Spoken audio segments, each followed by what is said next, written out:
Hey everyone, here's a controversial statement. Everyone is copying Tesla, or do they? Recently, a few big companies announced a few big things, and they are obviously after Tesla. Let's talk about it. We want to lead in EVs. Full stop. Right now, Tesla is the most successful example of the technological change that transportation might see. FSD, right? The real world AI. It's a big deal. And while a lot of negative marketing is going against Tesla, all these companies are for some reason trying to catch up.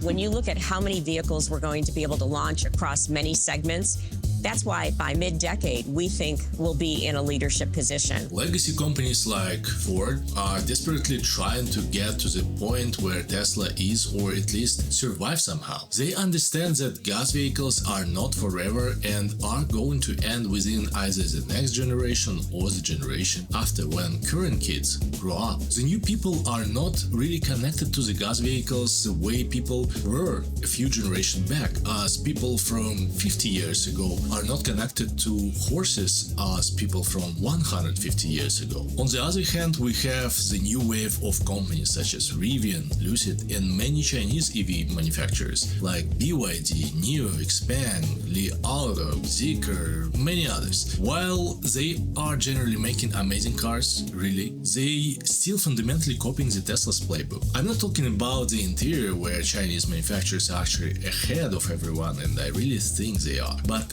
AI and infrastructural things. As I said, we are not going to talk in this video specifically about transportation, but rather about how Tesla is changing the whole market environment, if they do, and how competitors are acting to catch up with them. There is one important thing to mention before we start. I like to analyze things, and I appreciate logical conclusions and connections, but still take it with a grain of salt and use your own minds to analyze the whole situation, because these are my logical conclusions and connections. But if you disagree with anything, shoot in the comments down below your thoughts and let's discuss. First of all, let's take a look at the direct competitor to Tesla, Rivian. Rivian recently officially launched their next gen vehicle called R2, and on paper it looks solid. I actually really like this vehicle and its aesthetics more than Tesla's, to be honest. It's more grounded, feels more like a cozy cabin with a fireplace by Lake Tahoe. Cost you probably around $10 million,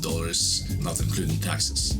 Actually, I think they are pretty much killing Land Rover with this design, because it's boxy and shaped similarly. While they might not be competing with Tesla directly in every front, the pattern here is pretty obvious. I'd say that people who bought Tesla are buying it specifically because of FSD, and this vehicle is for those who still didn't get that but want something electric and front-end, Rivian. And it's a lot of other analogies. Rivian started with more expensive flagship vehicles like R1T and R1S, and then expanded to a cheaper lineup that is coming out now that should compete directly with vehicles like the Model Y, because the Model Y proved the concept, and yes, I think it will be able to compete as a traditional vehicle, not as a robot on wheels, because it's incapable of that yet, but it is for the non-Tesla audience either way. I think it's plan of their sales strategy, so yeah, it's a little bit different. And talking about their sales strategy, I think it's very intentional to be a little bit different than Tesla, because they want to produce still high-end electric vehicles, but they can't copy Tesla because they couldn't be the full twin of Tesla. Otherwise, people who would buy Tesla because like, what is the point of buying something so similar? Trade house keys, bang each other's wives? Yep. A lot of people who don't want to buy Tesla for whatever reason, political or not, they go to alternative, which Rivian is. To be fair, the R2 looks to fill the exact same market segment as the Model Y. It's a smaller vehicle, a family car, still very capable, has a lot of range, has a lot of storage.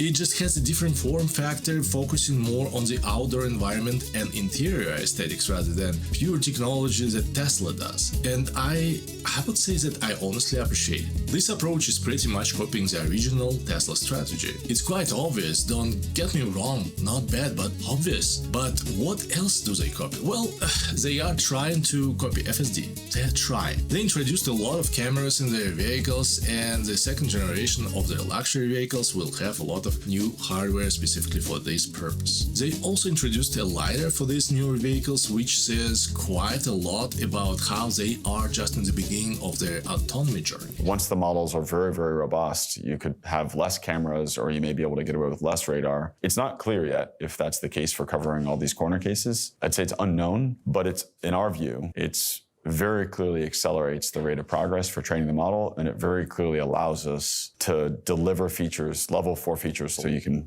be on your phone reading a book, not paying attention to the road at all. I'm skeptical about LiDAR, especially after experiencing FSD firsthand. In Tesla, I think it's pretty much a useless thing that will also probably corrupt your video data consistency, and I think they will likely remove it in the future. In my opinion, the only real problem with the cameras, and probably with LiDAR as well, is bad weather when the sensors get blocked, but that's solvable through other methods in my opinion. What about Lucid? Well, Lucid doing pretty much the same thing. If we take a look at Lucid and their strategy, they are pretty much identical. They again started with a bunch of very expensive luxury models and then narrowed it down to a more affordable, smaller vehicle that would compete directly with the Model Y, the best-selling car in the world. It's actually crazy that nobody is trying to make robotaxis. Oh, wait, Lucid just announced a similar vehicle. In fact, I think I'm now authorized to say that we're finalizing an agreement, Uber and Lucid, to do a similar deployment of the Lucid mid-size platform. Yeah, they don't drive themselves for sure yet, but they already have no steering wheel and they have the thinnest widescreen that was ever made. For what exactly? To watch 4 different movies in a row at the same time while driving? Yeah, everything looks weird because nobody has enough of thoughts to do it properly, even if they repeat after somebody. Yeah, awesome. But yeah, this is just my speculation. I'm not trying to harm anybody, but it looks so familiar. It has an impressive 32 sensors, all seamlessly integrated into the design that see things the human eye cannot. The same strategy goes for their approach to FSD. Lucid announced their own autonomous system, and it's partially available. That does not exist in a form where it makes sense yet. It's just hard to get it engaged, and it doesn't even tell you, is it just not available here? Am I not hitting the buttons correctly? Yeah, it's not great. And then, if I want to change lanes, we'll go to the left lane.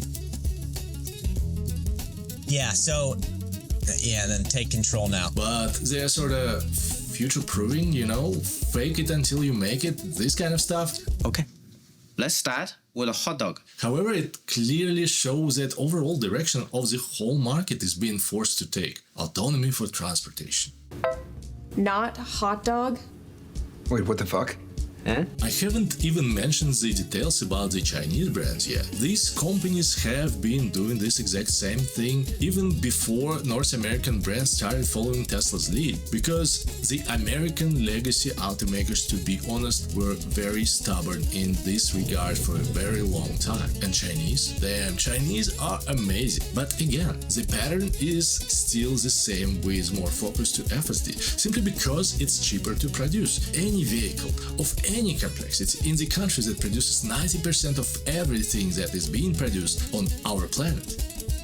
Crazy.